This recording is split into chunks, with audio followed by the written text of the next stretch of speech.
If the lock is installed on the gate, you will need to remove it to change the handing. Use the hex key to remove the rear push pad and front keyed plate from the case. Unscrew the screw located on the fore-end plate. Remove the Euro cylinder from the casing by inserting the keys and turning them to either 11 or 1 o'clock. Pull the Euro cylinder out and refit on the other side, securing it with the screw on the fore-end plate. Then remove the keys from the lock.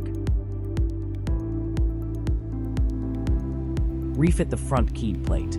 Then rotate the push pad 180 degrees and mount on the opposite side. Push the latch thread in before refitting the push pad using the hex key.